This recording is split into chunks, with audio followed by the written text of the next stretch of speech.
Hello everyone, this is Bentley. We're back over here where we're doing our air pump test on my 29 gallon. You can see I've already drained it. I had a ton of floating plants that I had to remove. And more importantly, we're going to pull some filters out. So I don't want the water too high while I'm messing with sponges. Let's recap what we've seen thus far. We're doing the Tetra Whisper 40 versus the Aquarium Co-Op's battery backup pump. In each test so far, we've had both filters on the same side of the tank. We had at first the Whisper behind, then the Whisper in front, trying to see if any locational differences would give us different results. Because thus far we've seen kind of more crud in the sponge filter powered by the Whisper than the Aquarium Co-Op.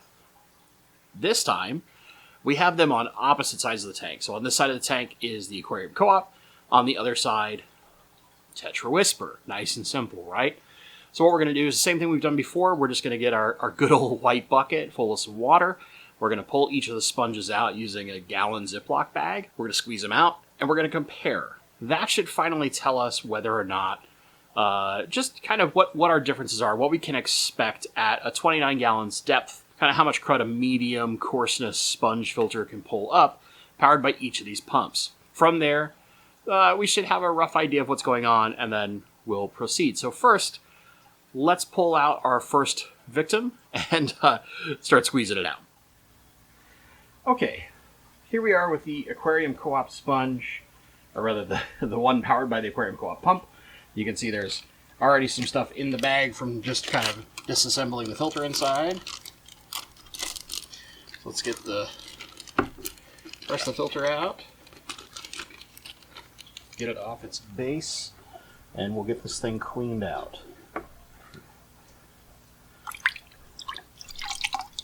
Ooh, sorry, camera.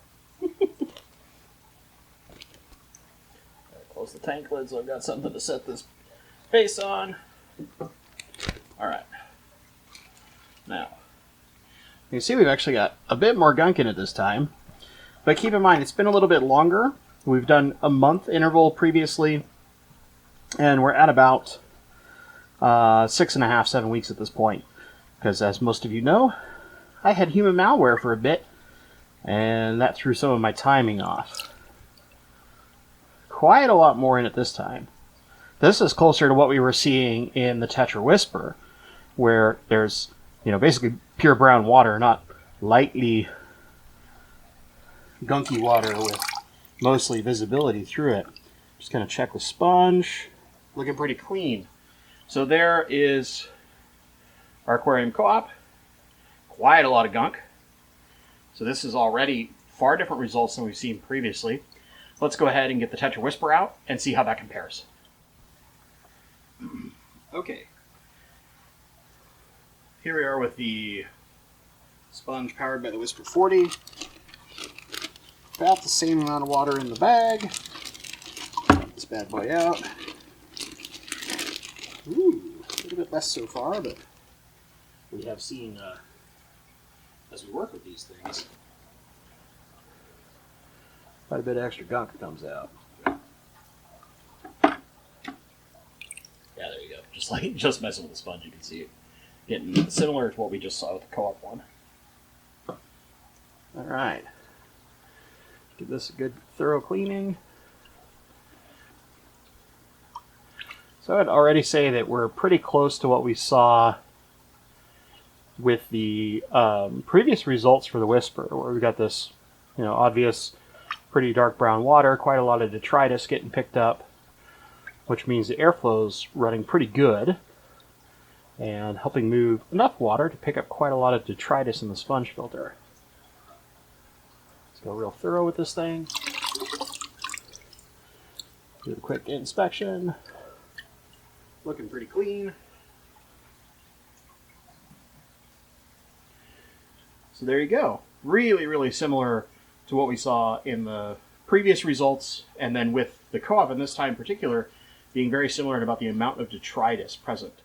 So, it's really clear when we separate them, there's very different results. If we look at the past results, the Co-Op powered sponge would hold quite a lot less detritus when both it and the Whisper were on the same side, regardless of position in the tank. But now that they've been separated, we're seeing a very similar level of detritus in each of the sponges.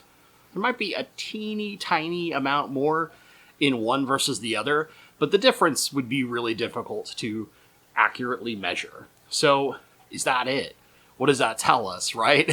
This is again, the reason why we're doing this, it's a super simple test, something that you could do at home, or it's just a visual thing we can look at and gauge how good's the airflow compared to something else, right? So we can compare the Whisper versus the Co-op really, really simply and get an idea of, depending on how we do certain arrangements, what kind of airflow we're getting, and thus how well we can drive a sponge filter, and how much detritus it's going to carry gives us an idea of the rough flow rate over a period of time.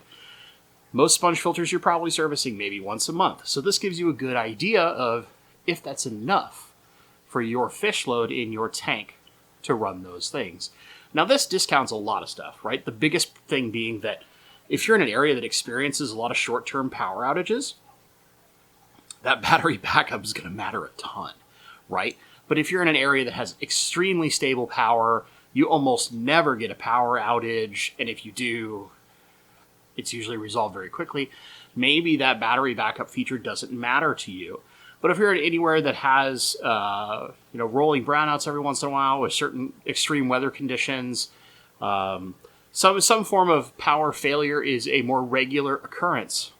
That battery backup could be the peace of mind you need when it comes to ensuring there's air running into your fish tank.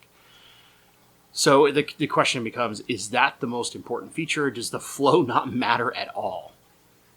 It's a good question. So what do we do now? Now that we've had this comparison, we've looked over several months of the Co-op sponge versus the Co-op powered sponge filter versus the Tetra powered sponge filter. What do we do now? I think the last question is, if we were to put just the Co-op alone driving a tank, which is what most people will do, they have a single sponge filter and something like this, 29 gallon here, on one air pump. Are we still going to see a similar level of detritus? Are we going to see even more? I think that's kind of the last test. Unless you wanted to see, like, if you put it on the intermittent mode where it's on for a little bit, off for a little bit, on for a little bit, off for a little bit. If you're trying to do that, like, power saving, if you will, is that going to pick up enough stuff and be effective enough? I don't think that's an important test for us to run, unless you guys really ask for it. So with that being said, I would say in the comments down below, let me know if that's what you want to see next. What we're going to do now is I'm going to finish doing the water change here. Now that I've drained a lot of water, we're going to top this bad boy back up. I'm going to remove the Whisper sponge filter. I'll probably leave the sponge filter just sitting in there, but it won't be powered by the Whisper any further, because that just gives me a sponge that's ready to go if I need one in an emergency. And we'll let the Co-op do all the work. And we'll just track that for about another month, because that's what we've been doing for each of these tests, is roughly a month long, because that's about what most people would service their sponge filters, I would say.